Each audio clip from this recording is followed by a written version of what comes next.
Bienvenue à tous. J'espère qu'on aura un peu plus de participants au fur et à mesure de notre webinaire. Ce webinaire s'intitule Immuniser vos relations d'affaires en Turquie, et réussir la sortie de crise du Covid, ou de la Covid plus justement, ne nécessite-t-il pas d'être plus présent localement. Donc, on aura plusieurs points. Déjà pour vous dire où nous en sommes aujourd'hui, à la fois sur la situation sanitaire et la situation économique en Turquie. Vous présenter également un cadre des affaires qui vous sera probablement familier, pour ceux qui connaissent un petit peu le pays, et des fondamentaux également solides en dépit de la crise. On arrivera ensuite à un deuxième point qui expliquera justement comment fonctionnent un petit peu les Turcs. Vous comprendrez la raison pour laquelle il faut du coup être encore plus présent, on va dire physiquement sur le territoire. Et ensuite, les différentes solutions qui peuvent s'offrir à vous.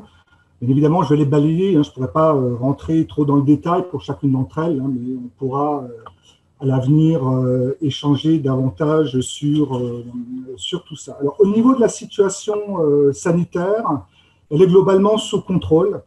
En réagissant très rapidement et en faisant le choix de ne pas anéantir complètement la vie économique du pays, les autorités turques ont plutôt bien géré la crise en s'appuyant en fait sur deux fondamentaux. Le premier, c'est un confinement ciblé, doublé d'un nombre important de dépistages et d'une infrastructure médicale de pointe. On a moins de 190 000 cas décelés aujourd'hui, plus de 160 000 personnes guéries et moins de 5 000 décès.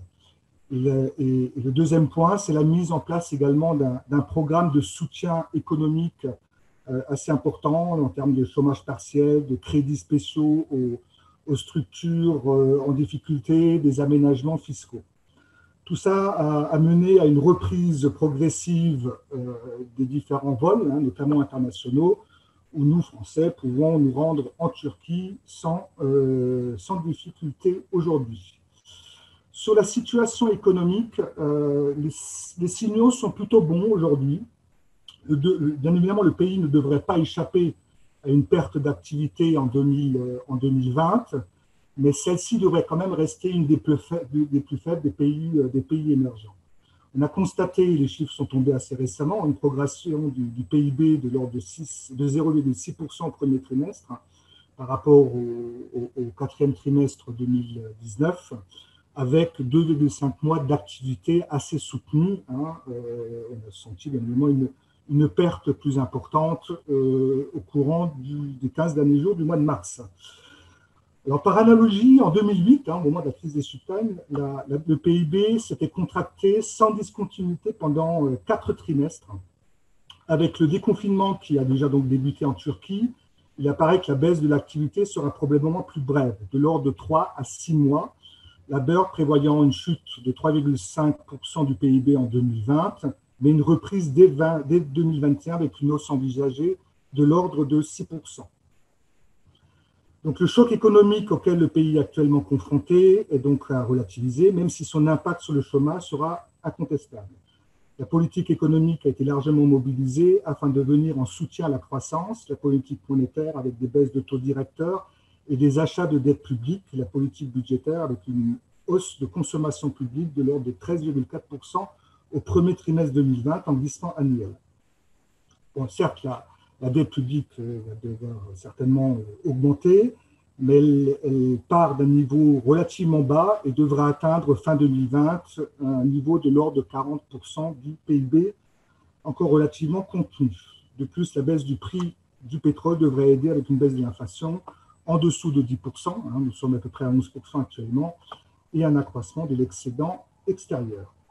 Alors au niveau des données récentes, là aussi les signes sont plutôt bons. L'indice synthétique de confiance économique a progressé de 20,4% en mai. Les 3 indices de confiance sectorielle ont également augmenté de 10%, de plus de 10% dans le secteur des services, de 5% dans le secteur des ventes de détail et de 31% dans le secteur de la construction, un secteur important.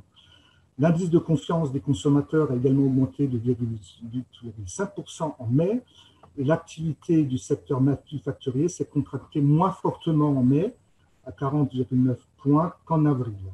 et les exportations reprennent également le chemin de la reprise. Il me semble avoir vu aujourd'hui un chiffre de l'ordre d'augmentation de l'ordre de 20% sur les premières estimations sur le mois de juin.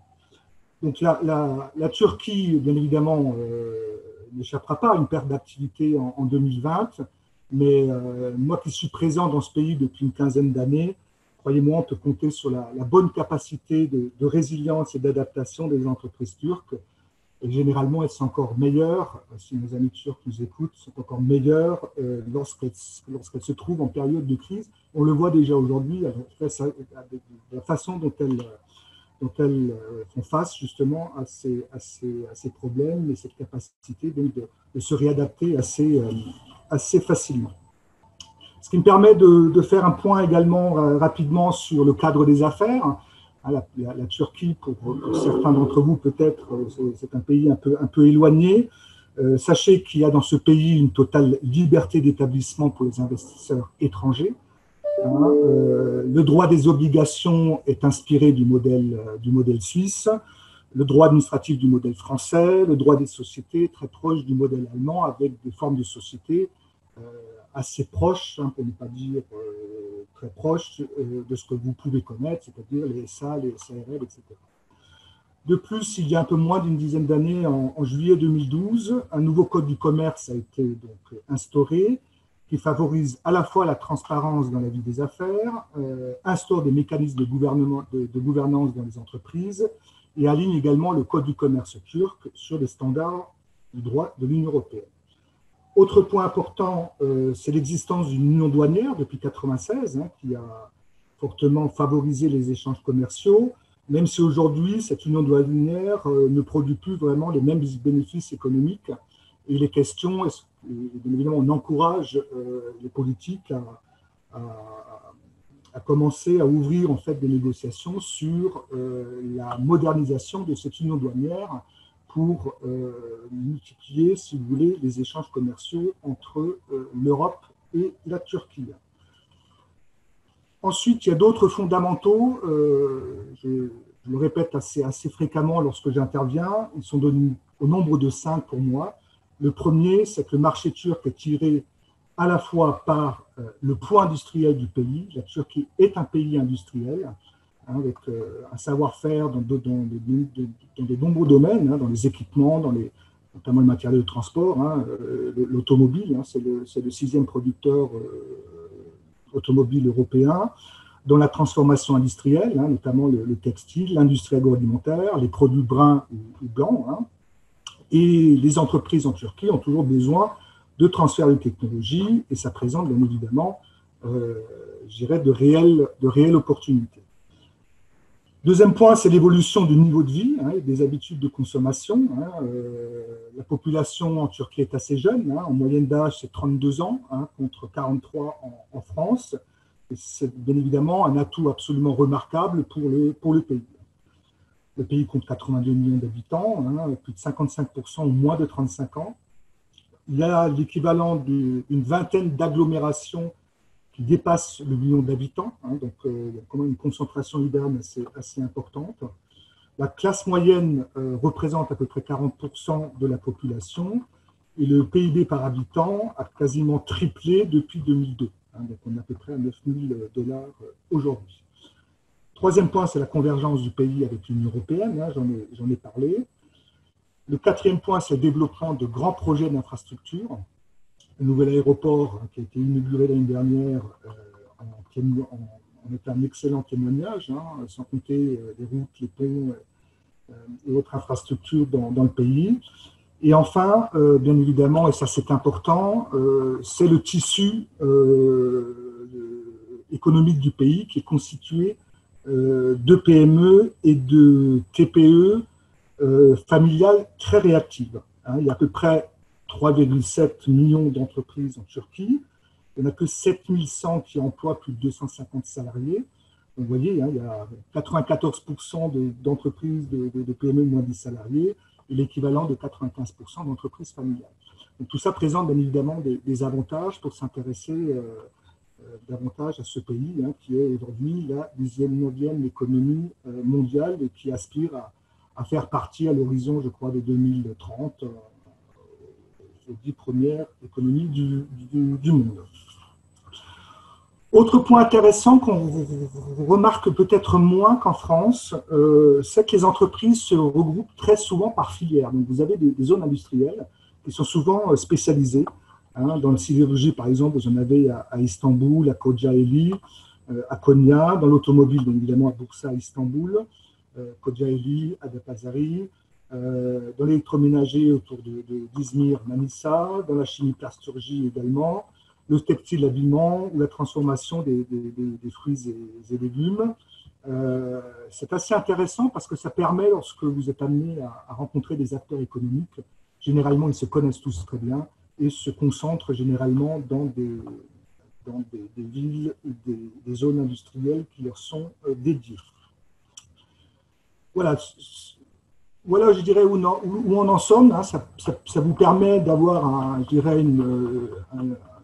une petite photographie, si vous voulez, de ce qu'est la Turquie aujourd'hui, et d'un pays aussi qui est, je dirais, à la portée des entreprises. On cesse de répéter que les entreprises françaises ne sont pas suffisamment présentes sur la Turquie, et c'est bien dommage. Alors, pour comprendre également la raison pour laquelle il faut être encore plus présent, il faut comprendre ce qu'est les Turcs, ce que sont les Turcs. Il y a plusieurs principales différences culturelles qu'on a tous remarquées et qui ont bien évidemment un impact sur la façon dont il faut travailler et acter avec eux. La première chose, et ça c'est commun des pays méditerranéens, c'est que la famille est sacrée. L'importance des traditions, le respect des aînés. En Turquie, l'enfant est également roi, tout lui est un peu permis, donc là aussi ça peut de temps en temps amener certaines personnes à surréagir en certaines situations. Ensuite, on a un système éducatif qui est basé essentiellement sur la mémorisation, et ce qui met les jeunes souvent en compétition en permanence. Et ça, on le retrouve, si vous voulez, dans le quotidien et dans la relation qu'on peut avoir avec nos amis turcs. Il faut aussi comprendre que généralement, le salaire égal gagne-pain. C'est vrai chez nous aussi, bien évidemment, mais c'est encore plus vrai en Turquie. Autre point important, c'est que les relations amicales sont aussi importantes que les relations professionnelles. Dans une relation d'affaires, la confiance passe également par l'amitié, et donc il faut en tenir compte dans ce cadre-là. On ne retrouve pas forcément en Turquie la même séparation entre vie professionnelle et vie privée que celle qu'on peut avoir en vigueur en France. Le rapport au temps également est fondamentalement plus souple en Turquie que dans le modèle, on va dire, occidental ou dans le modèle français. On a plutôt en Turquie une conception un petit peu élastique du temps, ce qui ramène de temps en temps à ce que les délais ne soient pas toujours respectés. Le fait de pouvoir faire aussi plusieurs choses en même temps, et ça on le voit chez nos amis turcs également, est souvent valorisé. Donc vous avez souvent des personnes qui ont des activités très, très différentes, notamment professionnelles, qui peuvent passer d'un secteur à l'autre sans trop de difficultés. Ensuite, comme je vous l'avais dit, la compétitivité est très forte, liée au système scolaire qui a créé en fait des réflexes très individualistes très souvent. L'idée d'une tâche commune à accomplir est souvent un peu plus difficile en Turquie, d'où l'importance d'avoir une relation vraiment de confiance avec une personne au sein même de l'entreprise qui sera essentiellement votre contact dans cette structure. L'organisation est également très hiérarchique. À partir du moment où vous avez des entreprises familiales, vous pouvez comprendre que la notion de hiérarchie et de respect est bien évidemment importante. L'étiquette est également importante dans ce pays. Ça se mesure très souvent à la taille des bureaux, au cylindrée du véhicule, fait qu'on trouve également dans de nombreux pays orientaux ou méditerranéens. Ensuite, les gens travaillent un peu plus en silo, plus que par équipe, même si on constate qu'en période de crise, là aussi, les Turcs, généralement, se mettent tous ensemble pour pouvoir affronter les difficultés et en sortir en équipe. Je vais simplement vous lire un point intéressant d'un spécialiste qui résume assez bien ce que je viens de dire. Il s'appelle Alouk Sijimolu, hein, qui est un spécialiste de la communication marketing. Je vous le lis, hein, l'Anatolie a été le berceau de plusieurs cultures depuis des siècles. Il est donc impossible de comprendre les gens de ce pays ni leur comportement selon des normes occidentales. Il ne faut jamais oublier que nous sommes des Anatoliens et des enfants d'un passé multiculturel. En fait, nous sommes des êtres contradictoires. Nous sommes à la fois nous et je. Nous sommes très ouverts aux nouveautés, mais aussi très conservateurs. Donc, la personne qui a compris ça, généralement, a tout compris et fonctionne plutôt bien en Turquie. Donc, en conclusion, on peut dire que la Turquie ne répond à aucun standard. Elle est plutôt méditerranéenne dans les relations humaines et plutôt anglo-saxonne dans la conception des affaires, dans la conception de la réussite. Alors, tout ça, bien évidemment, a une conséquence dans la vie des affaires. Hein.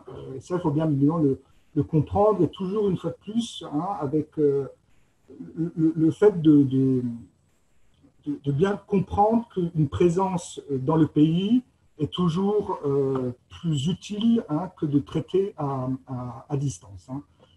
C'était dans cet esprit-là, d'ailleurs, que ce webinaire a été fait. Il faut bien comprendre qu'il faut être en proximité avec nos amis turcs, surtout après cette crise-là.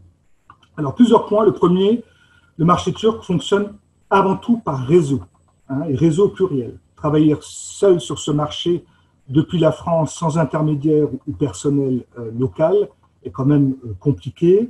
On a tendance à dire que les relations sont au pouvoir en Turquie et que les portes restent fermées si on ne vous aide pas à les ouvrir. Hein. Donc, importance d'avoir quand même un point d'ancrage dans le pays.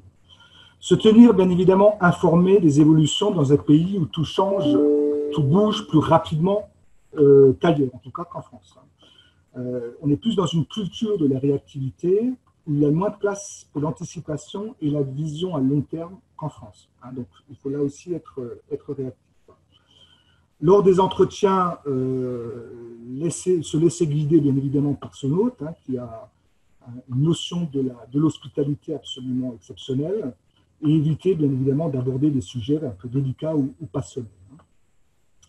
D'autant plus que nous, Français, nous sommes souvent perçus comme comment on pourrait dire, des problem makers, hein, un peu compliqués, un peu secs, un peu hautains, voire même arrogants, arrivant un petit peu en pays conquis. Hein. Ça nous a été souvent dit et reproché.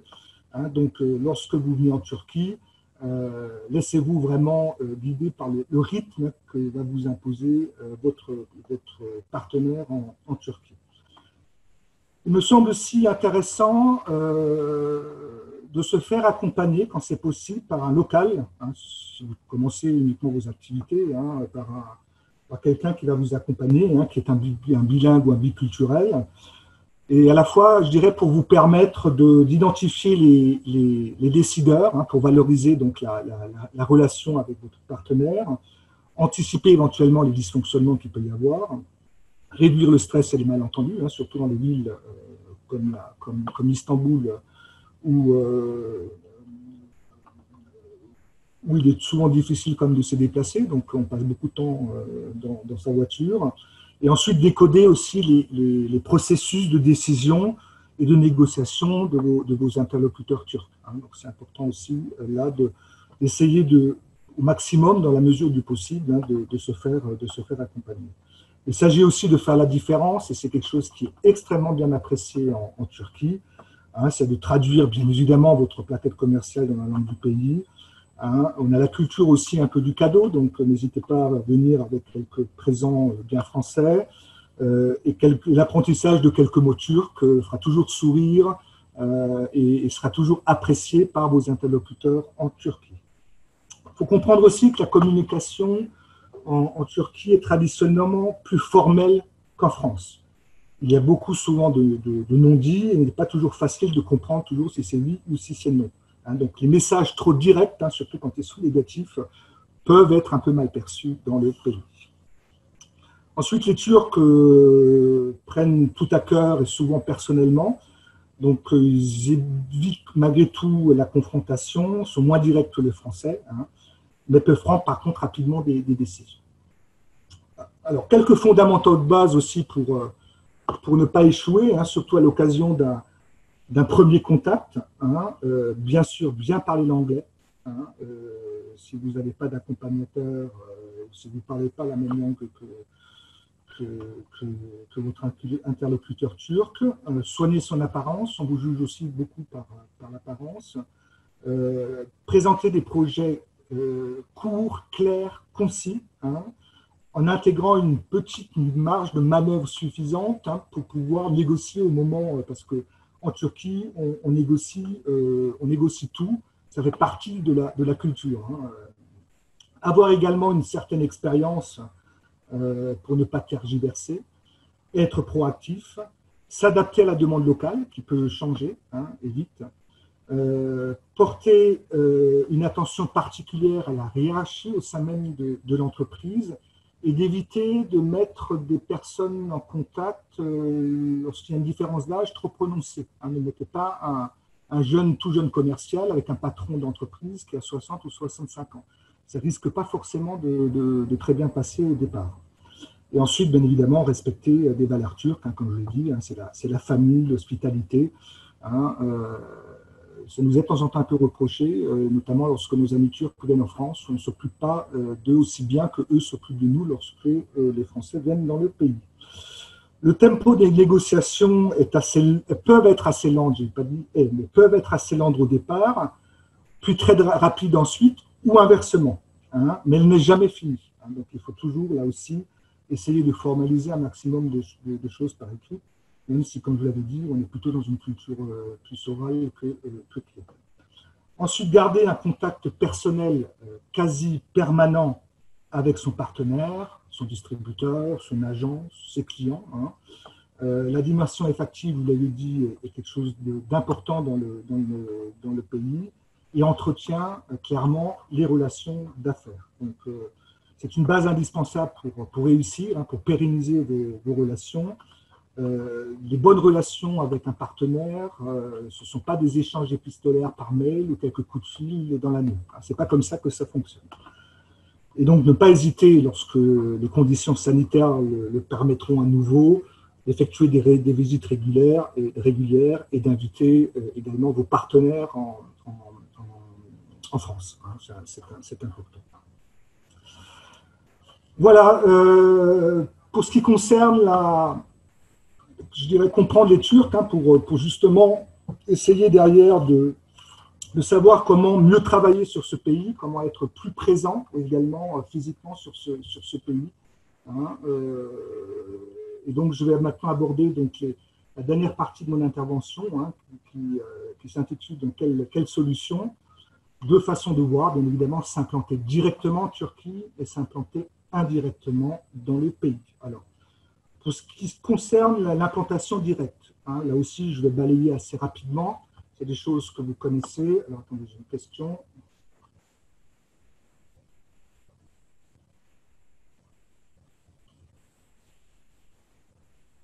Oui, alors on nous demande de dire que la France est également un pays attractif, bien évidemment, pour les Turcs en termes d'investissement. Si vous avez vu notamment les derniers chiffres des investissements turcs en France, hein, vous regardez sur le site internet de Business France, vous avez un rapport assez complet.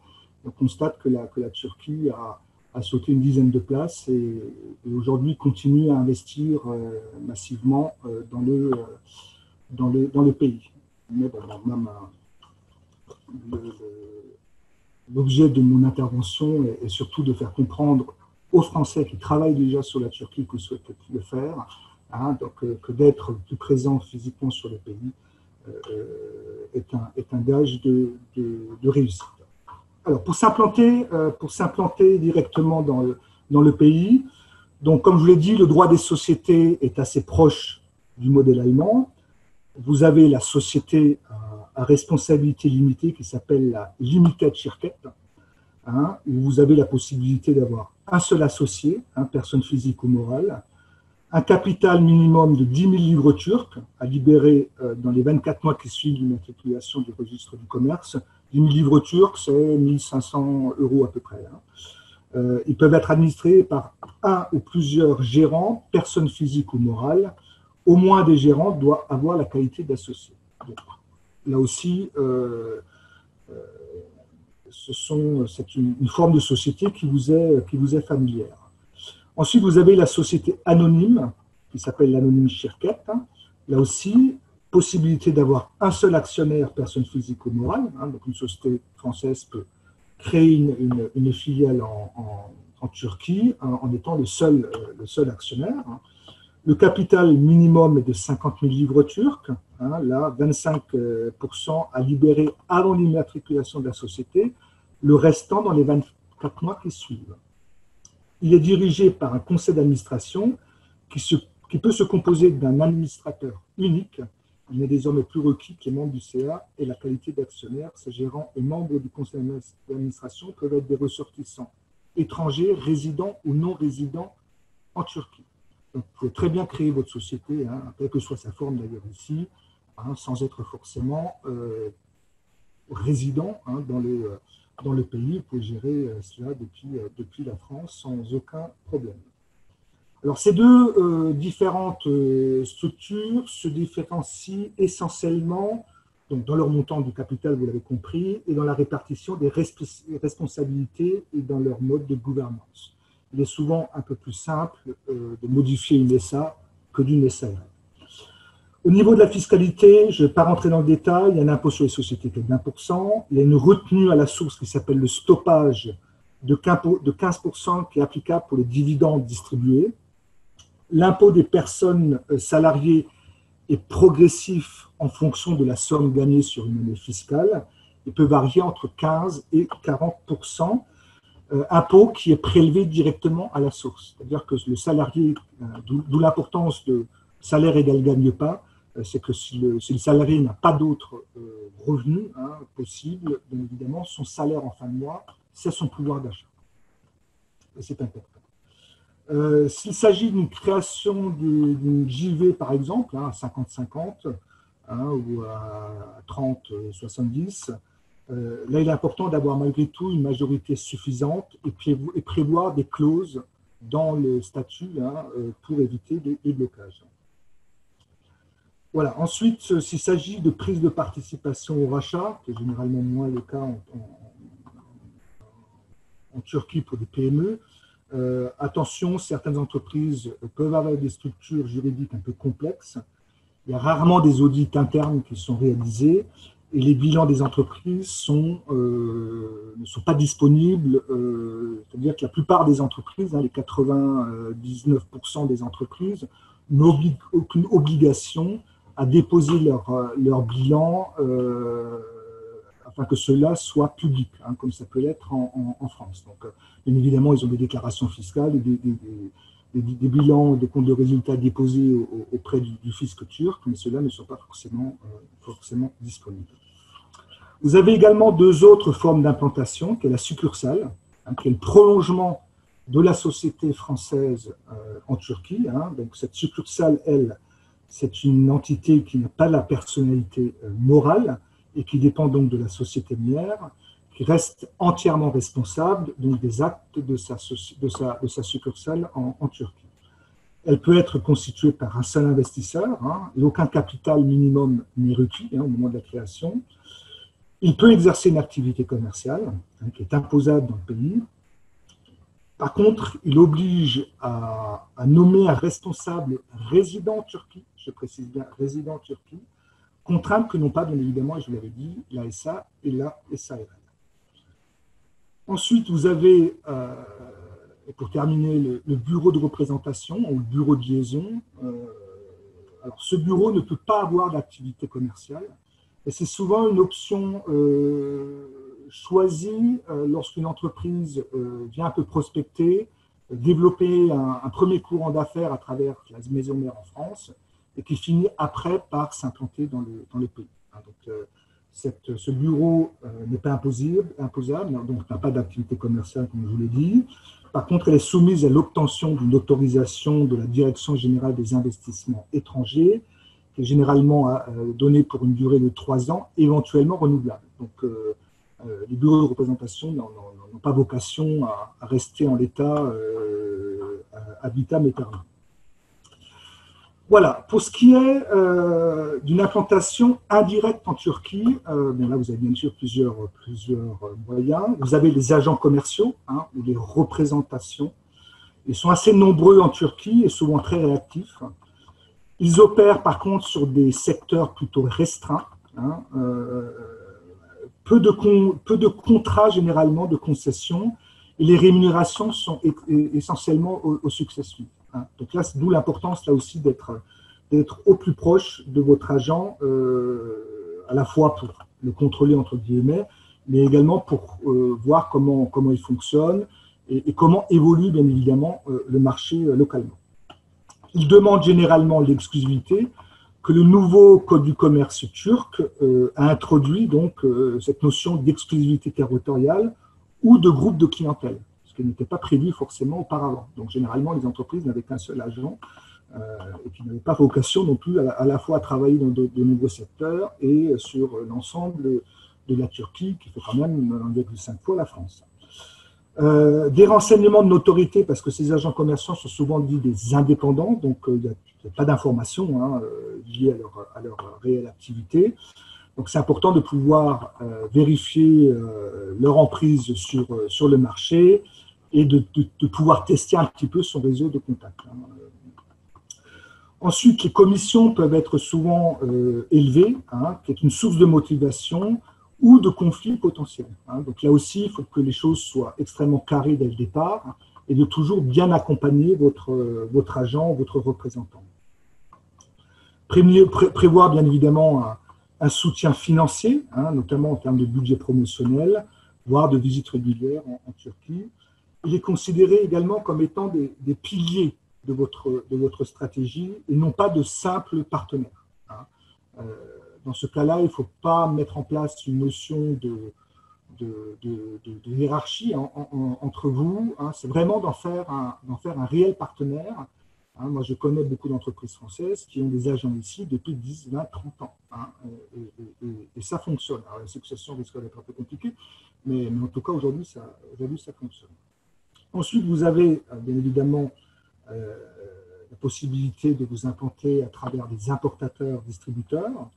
Donc en Turquie, donc, il y a peu de gros distributeurs, hein, il y a souvent des moyens ou des plus petites structures, mais qui, elles, sont souvent spécialisées, soit en termes de produits, soit en termes de secteur. Pas toujours une envergure nationale, mais à partir du moment où votre importateur-distributeur est situé dans un triangle entre Ankara, Bursa, voire Izmir et Istanbul, là, vous avez déjà, on va dire, les 3/4 de l'activité économique du pays au niveau industriel. Ensuite, ce sont également des personnes qui prennent peu de risques. Donc, il y a souvent un financement assez faible à court terme, d'autant plus qu'il peut y avoir une taxe financière de l'ordre de 3% au moment du dédouanement, hein, en fonction du produit. Donc là, il faut faire attention, plus ça fait de l'importation. Donc la marge financière des entreprises hein, est quand même relativement contenue. Ensuite, la vente directe aux clients finaux, bien évidemment, c'est possible. Alors, c'est généralement plus dédié à des produits de consommation. Hein, donc, c'est généralement avec les grandes entreprises ou les chaînes de distribution ou dans le domaine industriel sur des produits extrêmement techniques, hein, où il n'y a pas forcément beaucoup d'acteurs internationaux, et encore moins en Turquie. Voilà. Ensuite, il y a la franchise, mais la franchise, elle, est essentiellement dans le domaine du prêt-à-porter, de l'hôtellerie et de la restauration. Hein. Sur le reste, on en constate un petit peu moins. Ensuite, d'autres dispositifs existent, hein, et c'est de ça aussi que je vais terminer par ça que je vais terminer mon intervention. La première, c'est le VIE. Alors ça, c'est bien évidemment, je ne sais pas si on a des amis venant d'autres pays que la France. Hein, c'est un dispositif qui est un outil aujourd'hui qu'il faut vraiment penser pour notamment reprendre une activité ou la créer, hein, en assurant donc une présence locale, l'animation de la clientèle, hein, le suivi de projet, hein, malgré donc les difficultés de voyage qui peut exister aujourd'hui. Il faut savoir que ce dispositif VIE n'est soumis à aucune taxe ou charge en France. Hein. Le VIE reçoit une indemnité non imposable partout dans le monde. Il est en Turquie, cette indemnité est de 2337,63 € par mois précisément.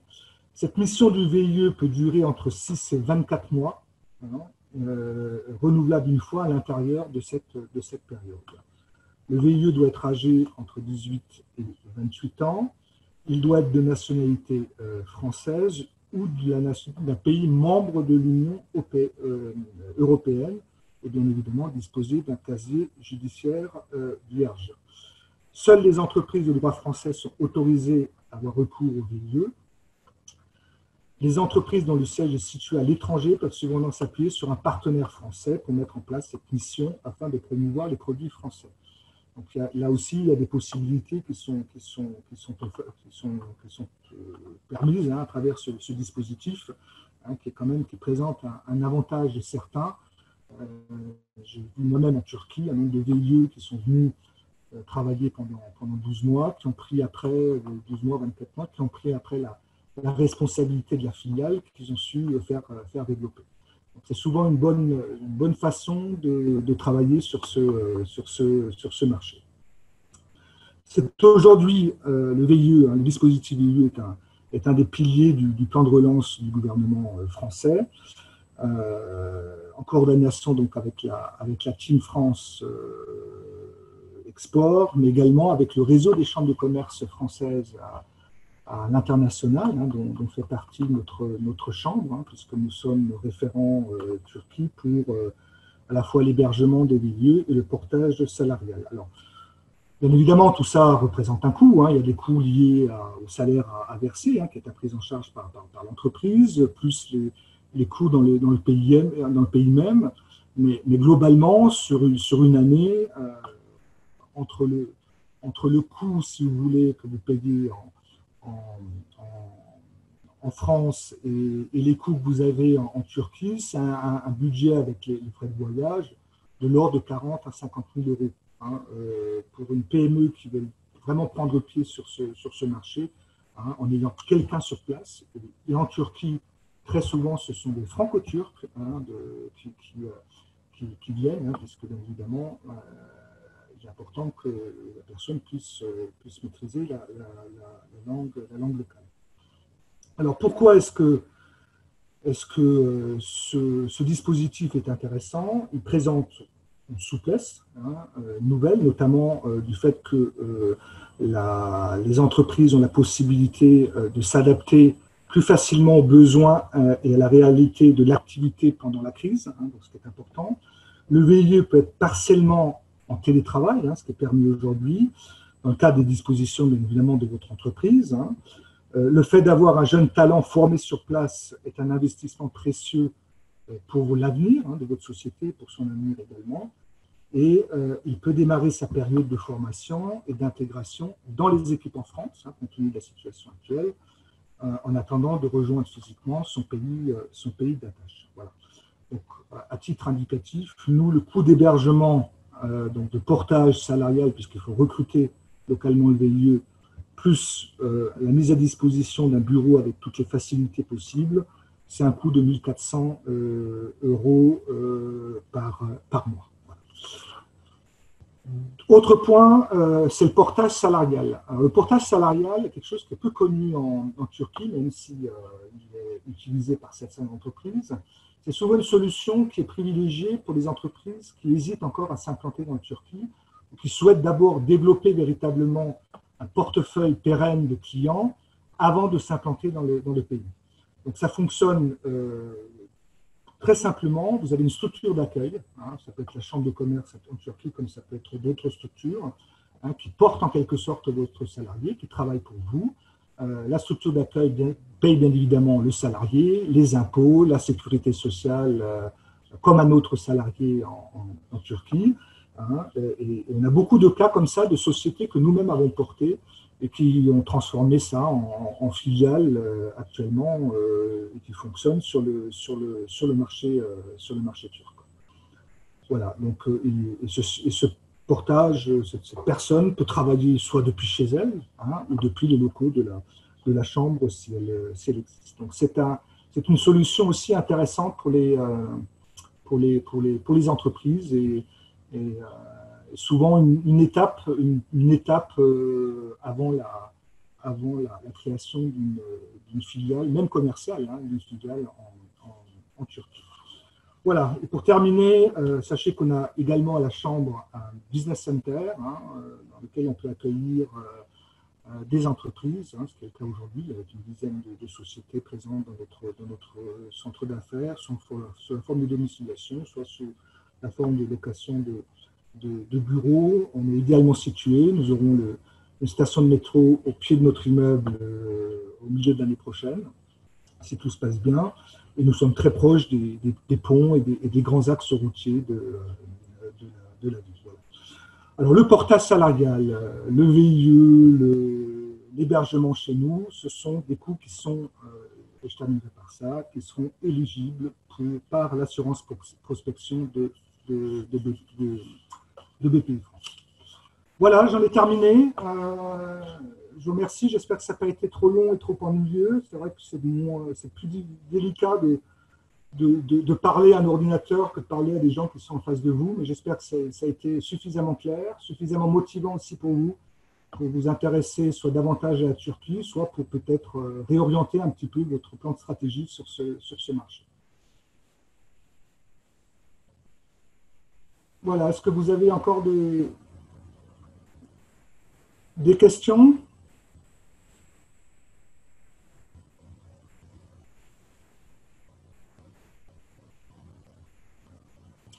Non, il me reste alors, j'attends peut-être s'il y a quelqu'un qui écrit.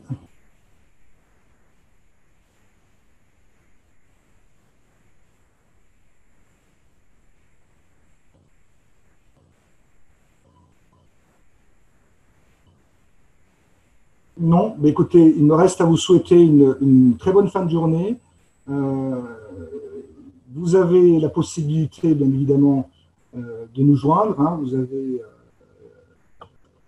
le site internet de notre chambre, hein, sur lequel vous avez beaucoup d'informations, hein, et par internet, par email, pardon.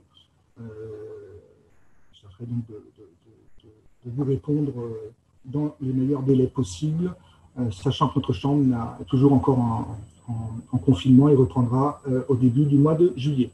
Merci à tous, bonne continuation et portez-vous tous très bien. Merci.